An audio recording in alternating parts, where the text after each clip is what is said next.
しな身を揃えてゆこうお互いを信じ合う5人の仲間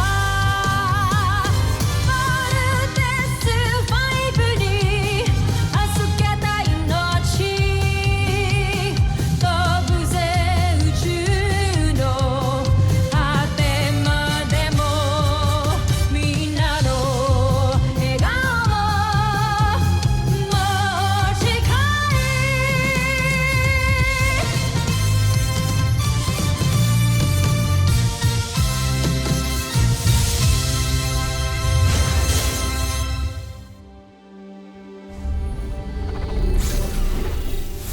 Ang nakaraan sa Voltes 5 Legacy. Patay ho yung escort. Kumusta si Kuya Manuel, Dr. Smith? Isa siyang kalaban, just like Judy. He disguised himself as a CBF pilot para makapasok sa engineering bay. Now tell me, bakit niya gagawin yun? Sa pangalawang pagkakataon, nagulangan na naman kayo ng mga kaaway natin. Sila ang Voltes 5. Alam ko ang kahinaan nila. Gagamitin ko yun para talunin si Voltes 5. I'm sorry, alam kong nasaktan ka. I hope we can still be friends. Gusto ko sana mabalik yung dati. What's going on here? Bye, Steve. My friend. Labis ako nag-alala sa'yo na nagtungo ka sa kampo ng Voltes 5. Makasaktan ka nila. Hindi nila maaaring gawin yun, Najmi. Dahil alam mo ba kung ano natuklasan ko sa kanila? Na may hina silang nilalang. Ang pagiging marupok sa pagmamahal ang pinakamalaking kahinaan ng tao. At balang araw, ito rin ang magpapabaksak sa kanila. I don't wanna lie to you and I know na pinakita mo yung best version of yourself mo tonight sa akin. Pero parang may kulang pa rin eh. Mawawala rin yung feelings mo kay Steve. And malay mo, ako naman ang pumalit sa kanya. Oras na mabigo si Zardos. Ikaw ang ipapadala ko sa Terra Air 2 para tapusin ang misyon niya. Di kayo na nagkamali ng pagpili sa akin, Chomfrey. Tatapusin ko ang lahat ng hindi kaya magawa ni Zardos. Dr. Smith, may pumasok ng unidentified spacecraft sa outer orbit at ang trajectory nito ay papuntang Camp Big Falcon. Dr. Smith, sino ho yan? Kalaban na naman ho ba? This is Dr. Richard Smith of Camp Big Falcon. Please identify yourself or we will be forced to shoot you down. Do you copy? Missiles on standby. One. Huwag kayong magpapaputok. We want visual confirmation. Ako ito. Si Ned. Si Ned Armstrong.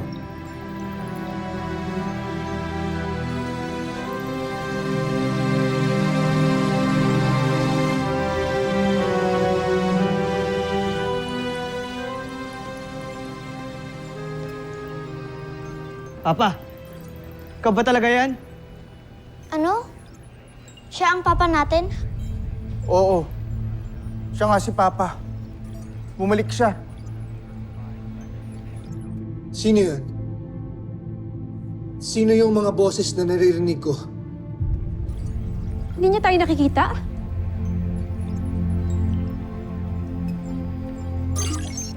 Ned? This is Dr. Smith. Do you remember me? Nandito yung mga anak mo. Mga anak ko. Steve. Big Bird. Little John.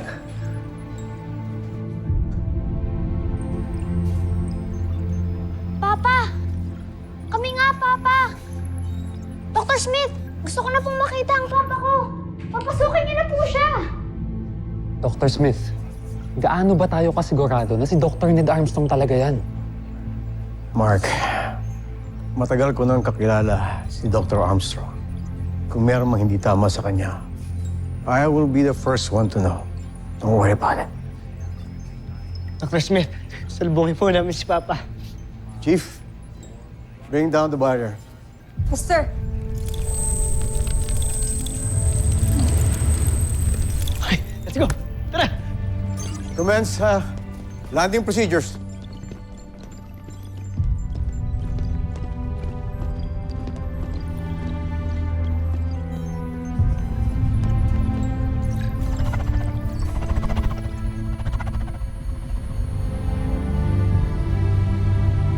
Si Papa.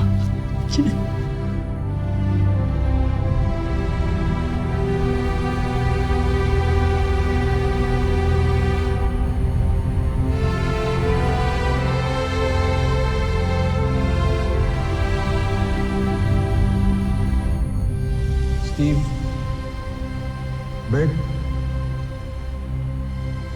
Magpapakabait kayo palagi.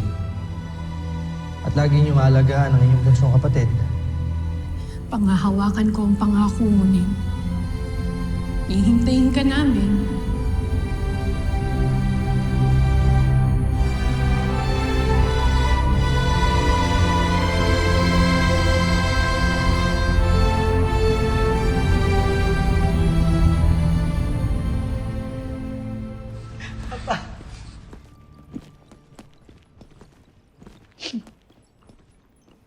Steve? Big Bird. Ang lalaki niyo na. Papa, akala namin wala ka na. Akala namin di ka na makakabalik eh. Hindi ko alam kung natatandaan niyo pa yung pangako ko noon na babalik ako. Kaya ngayon nandito na ako. Para tuparin ang pangakong yun sa pamilya ko.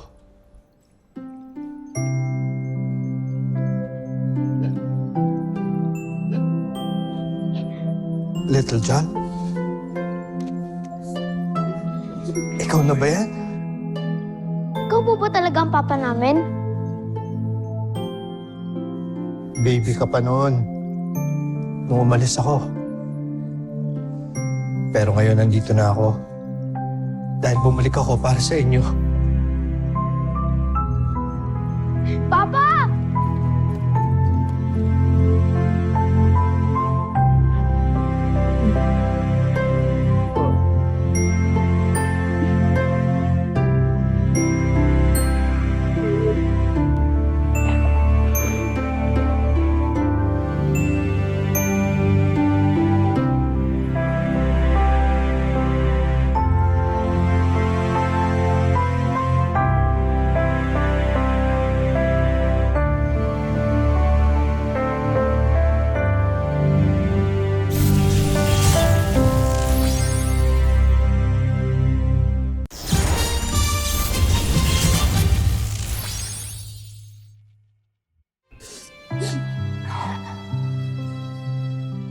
Ngayon nandito na ako.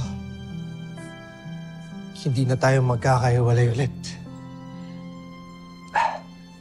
Papa, huwag ka na pong aalis ulit, ha? Pinapangako ko na hindi ko na kayo iiwan.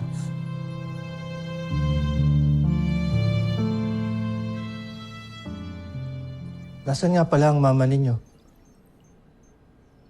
Tawagin niyo siya at sabihin niyo nandito na ako. Ha?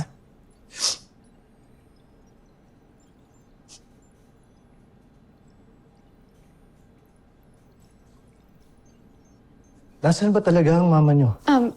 Tito Ned, actually kakaalis lang po ni Tita papuntang fieldwork. Sayang nga po hindi niyo naabutan eh. Ganun ba? Apa. Sino nga pala kayo? I'm Mark, sir. Part din po ako ng Voltas team. Ako po si Jamie. Ako po yung anak po ni General Oscar Robinson po. Jamie. Dalaga ka na pala, di kita nakilala. Ned! Siguro naman ako, hindi mo nakalimutan. Richard. My friend.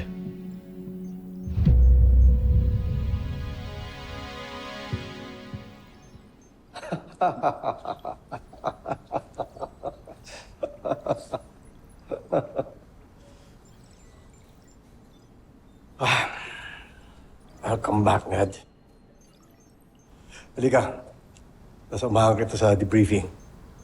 I hope you understand. It's protocol. Of course.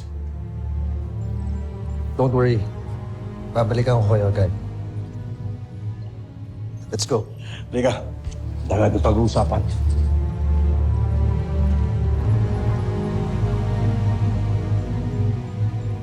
Sana siya na talaga si Papa.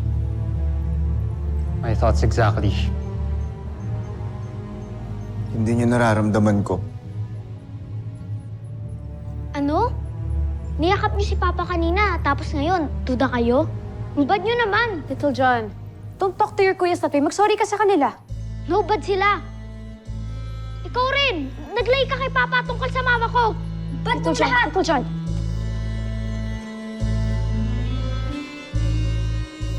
I'm sorry. Kaya ko lang naman sinabi yan kasi I didn't want to ruin the moment with bad news. Kaya I had... You don't have to explain, Jamie. Sorry dahil sa pabalang nasagot ni Little John. Pero tama si Little John. Kailangan niyo sabihin sa papa niyo yung totoo.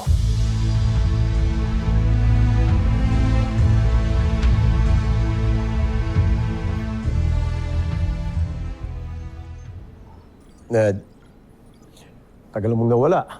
Ano ba nangyari sa'yo? Natapos mo ba yung mission mo? Dr. Smith, Dr. Armstrong, welcome back to Camp Big Falcon. Sorry sir, I'm gonna scan you. Sergeant Major. Ako nang bahala. Just leave it here.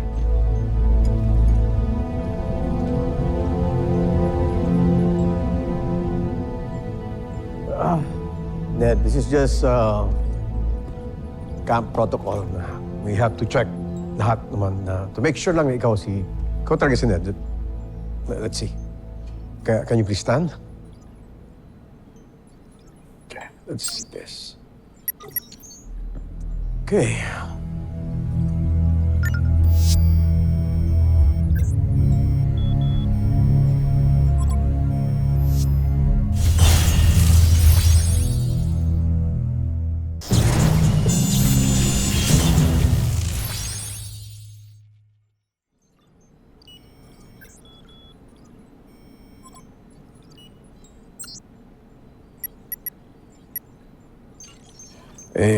Something's wrong. Siguro Richard, mas mabuti pa ipaayos mo na muna yan. Tsaka na lang tayo mag-usap. I'll prepare my mission report too. Pero sa ngayon, gusto ko muna sana makasama yung mga anak ko. Okay. Guys. Sandali na, ha? Sergeant Major, can we have this fixed? And by the way, tumawag ka ng escort at bantayan si Ned. At siguraduhin na siya makakaalis. At hindi siya lalabas dito hanggang hindi siya clear. Understood? Okay. Papa? Steve, sandali lang. Hinihintay ko pa ang escort ko. Siya nga pala. Nasaan ang mama ninyo? Alam ba niya na nandito na ako?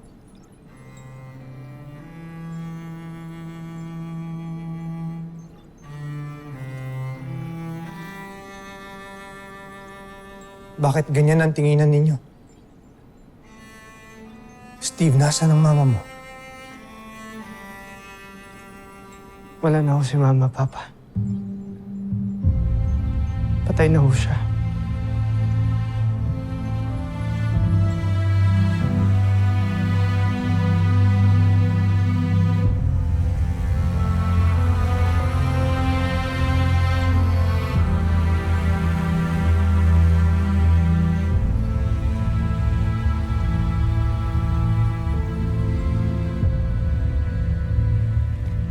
Papa, alam niyo ba kayo po yung dahilan kaya po pinatayo ni Mama tong beach house?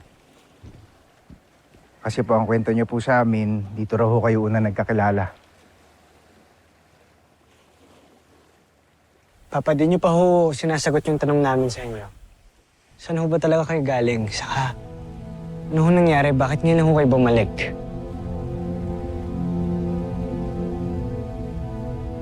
It's confidential. Mabuti pang kami muna ni Smith ang mag-uusap. But for now, I want to spend some family time. Dahil ito ang na-miss ko. Papa, doon tayo! May papakita ko sa yung collection. Tara! What's this?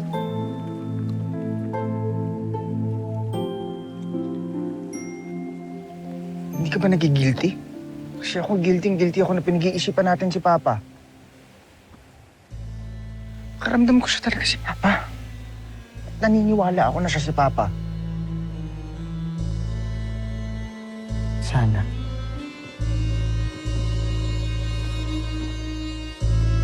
Kasi kung hindi, sasaktan si Little John. Kaya sana, Rupert. Sana.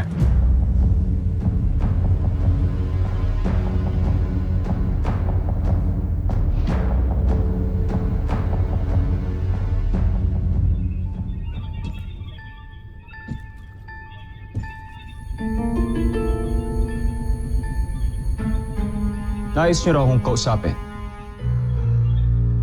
May nakita kaming sasakyang panghimpapawid na dumating at pumasok sa kampo ng mga kalaban. At sigurado ako, mag-aari yan ng Busan. May alam ba kayo tungkol dito, Jomfre? Nararapat siguro ay makipagtalastasan tayo sa Busan upang malaman natin ang nangyayari. Kung sino to... Wala kayong gagawin. At wala kayong kakausaping iba. Lalo ng mga taga-Busan. Ngunit, Jomfre, sino ang sakay ng sasakyang panghipapawid na yan?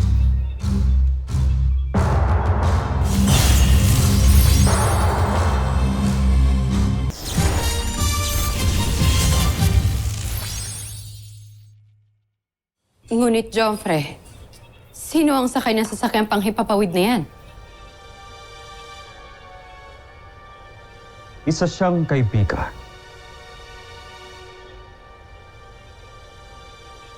Kaibigan? Magtiwala kayo sa akin. Isa siyang kapanalig na malaki ang maitutulong sa atin.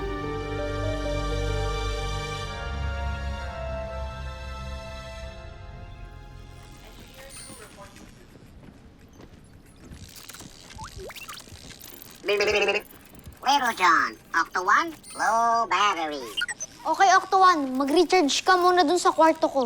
Copy, Little John. Time to recharge. Yep. Sorry, sir. Restricted area to. Sir, di niyo po ba kilala ang papa ko? Siya po si Dr. Ned Armstrong. Siya po ang gumawa ng Voltes robot. Yes, Little John. Pero pasensya na. Dahil ang utos sa amin ni Dr. Smith, kailangan ng clearance si Dr. Armstrong. Tara, sir. Ihahatid ko na kayo sa magiging room ninyo. Mamaya na. Paranoid lang si Smith, kaya pinag-iigpitan niya ako. Pero may karapatan akong makita yung robot na ginawa ko, kaya papasukin niyo na ako. Sorry, sir. We have to escort you out. Sir, this way.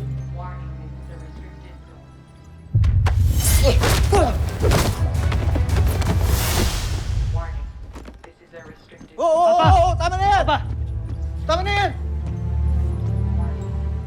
Ano nangyari? Bakit yung kinakalaban yung papa ko? Hindi marunong kumilala yung mga yan. Anong klaseng training ba ang ginawa sa kanila dito? Sir, sumusunod lang po kami sa utos, sir. Patinuruan mo kami sumunod sa rules, di ba? Di ho kayo ganyan.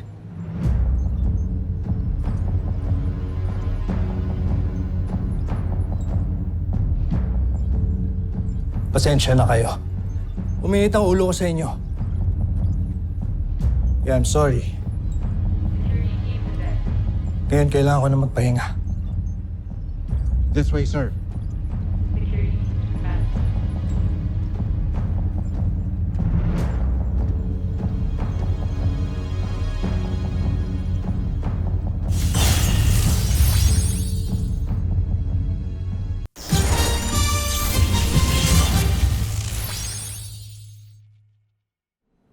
Ayos rin pala yung kwarto mo pa, no? Malaki rin. Kaso lang, medyo malayo sa kwarto natin. Pero Papa, ang galing mo makipag-fight kanina. Para kang sina Kuya. Mana sila sa iyo. Mukhang tinetraining nga sila ng gusto dito sa camp. Opo, sobrang toxic nga lang po ng training namin. Pero for me, sobrang worth it naman. Opo, kaya sina Kuya po, saka po si Ate Jamie at si Kuya Mark ang napiling pilots ng Voltes robot. Tapos ako din po pala, Papa. Talaga? Pati ikaw?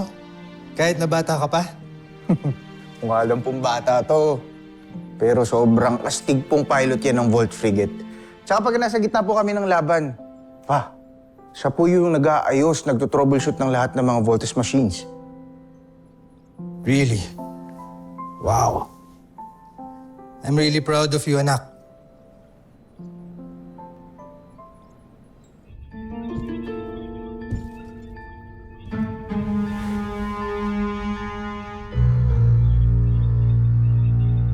Marupok ang puso ng mga tao. Mabilis sila magtiwala at magmahal. May sobra din silang pagpapahalaga sa kanilang pamilya, lalo na sa kanilang mga magulang. Kung gayon ay wala pala silang pinagkaiba sa atin, Joffrey. Nagpapahalaga rin tayo sa ating pamilya at nagmamahal. Ngunit isang kahinaan ito, Zandra. Nagagamitin natin para madaig ang mga piloto ng Voltes 5. Little John, you have your homeschool na. To your room. Go, pasok ka na sa kwarto mo. Okay, kuya. Papa, mamaya na lang po ulit, ha? Hintayin kita mamaya. Little John.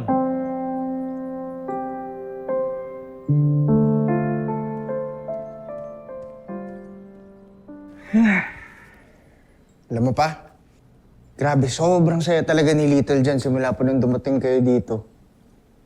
Napakagandang birthday gift po sa kanya nun.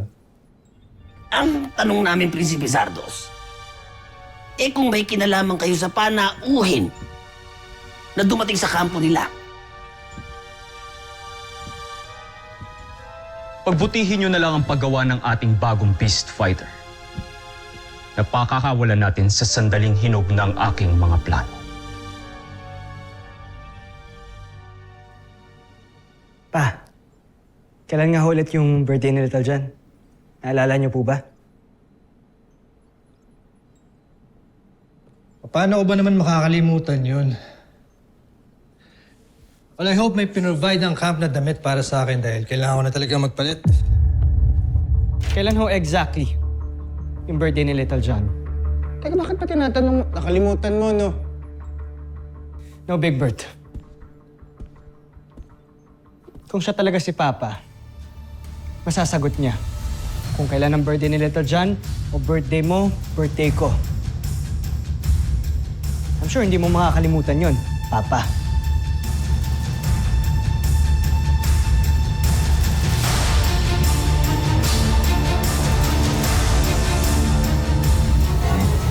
Susunod sa Voltes 5 Legacy. Here, bumalik na daw yung dad mo ah. You know what? I hope to meet him someday. Sige, wala kita minsan. Thank you. Kamusta ang mission mo sa Busan? Busan? Hindi ba doon ka nagpunta? Anong nangyari? Doc, nag-malfunction po yung main software ng scanner natin kaya hindi gumana. Tataka rin ako eh. Inform the security team. Tonight, have to be very vigilant. Ayoko maisan ulit tayo ng makalaban. I still want you guys to be careful kay Papa, okay? Hanggat wala tayong clearance from Dr. Smith, kailangan natin mag-ingat sa kanya. Is that clear? You're so heartless, kuya.